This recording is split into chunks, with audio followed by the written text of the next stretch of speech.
उस समय अवैध हथियारों के बनने के समाचार आते थे और अब intermediate range ballistic missile Uttar Pradesh में डिफेंस कॉरिडोर में बनने जा रही है। इतना बड़ा नजारा बदलने के बाद भी जिनकी नजरें ही ना हो उनको नजारा कैसे नजर आ सकता है, ये समझा जा सकता है। आपने आदेश दिया कि सब लोग बैठे, हम बैठ गए।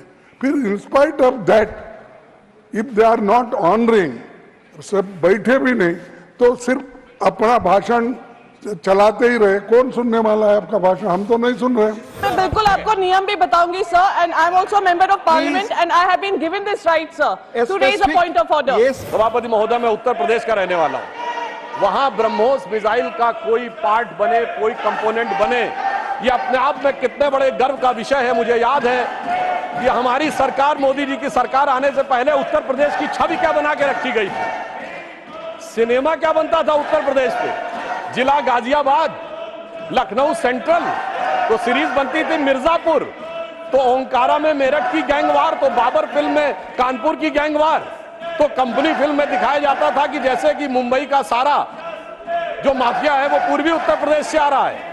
आप सोचिए, उस समय अवैध हथियारों के बनने के समाचार आते थे और अब intermediate range ballistic missile Uttar Pradesh में डिफेंस कॉरिडोर में बनने जा रही है। इतना बड़ा नजारा बदलने के बाद भी जिनकी नजरें ही ना हो उनको नजारा कैसे नजर आ सकता है, यह समझा जा सकता है।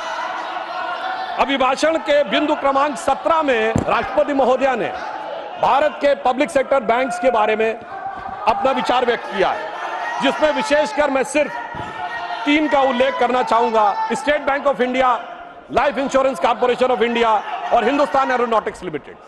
ये तीनों इसलिए कि इनके बारे में केवल 1-1.5 साल पहले बहुत वितंडावाद मचाया गया। अपनी सीट पर जाएं प्लीज, अपनी सीट पे जाएं। मात्र 1-1.5 साल पहले बहुत वितंडावाद मचाया गया कि एसबीआई डूब रहा है, एलआईसी डूब रहा है और पब्लिक सेक्टर बैंक्स नीचे जा रहे हैं। राष्ट्रपति महोदया ने बताया कि इस साल पब्लिक सेक्टर बैंक्स ने 1,40,000 करोड़ रुपए का मुनाफा कमाया है, जो आज तक कभी नहीं हुआ था। पिछले क्वार्टर में स्टेट बैंक ऑफ इंडिया का मुनाफा केवल 1 तिमाही का 21,000 करोड़ रुपए है, जो प्राइवेट और पब्लिक सेक्टर सारी कंपनियों में मिला के सबसे ज्यादा है। पहली बार एसबीआई ने रिलायंस से भी ज्यादा मुनाफा कमा के दिखाया है। एलआईसी का पिछले क्वार्टर का मुनाफा 19,000 करोड़ रुपए है, जो एलआईसी का ऑल टाइम हाई है। और मैं ये भी बताना चाहता हूं कि हिंदुस्तान एरोनॉटिक्स लिमिटेड, माननीय एलओपी कुछ बोलना चाहते please sir, point of order raise करने के लिए भी हम सरकार से इतना पूछना पड़ता है, तो ये बहुत ही अनडेमोक्रेटिक सिस्टम है। मैं आपसे विनती करता हूं, Priyanka Chaturvedi point of order raise की। अब आपने आदेश दिया कि सब लोग बैठे, हम बैठ गए। फिर in spite of that if they are not honouring, सब बैठे भी नहीं तो सिर्फ अपना भाषण चलाते ही रहे। कौन सुनने वाला है आपका भाषण? हम तो नहीं सुन रहे। माननीय प्लीज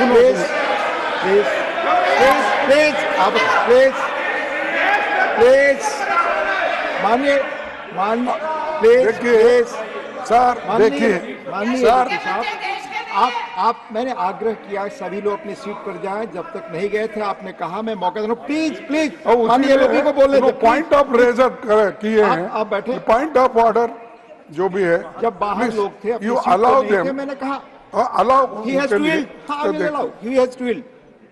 नहीं, पॉइंट ऑफ ऑर्डर उठाना चाहती है प्रियंका जी, आप सहमत हैं? Point of order Priyanka ji, point of order आप तय करिए पॉइंट ऑफ ऑर्डर। हाँ Priyanka ji, chairman sir right now please. Sir why should he, किस नियम के तहत, कौन सा? सर मैं बिल्कुल आपको नियम भी बताऊंगी sir, and I am also member of Parliament and I have been given this right sir to raise a point of order. Yes. It is unfair that I have been screaming non-stop and the members of opposition have been asking you to yield. Please. Sir, point number 259. Sir, point number 259. Yes. Chairman to preserve order and enforce decisions. The chairman shall preserve order and shall have all powers necessary for the purpose of enforcing his decisions.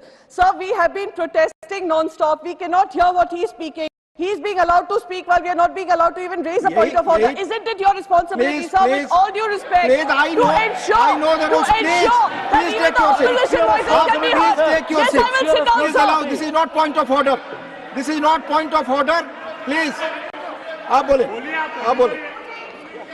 सभापति महोदय, मेरा विचार ये था, हमारे विपक्षी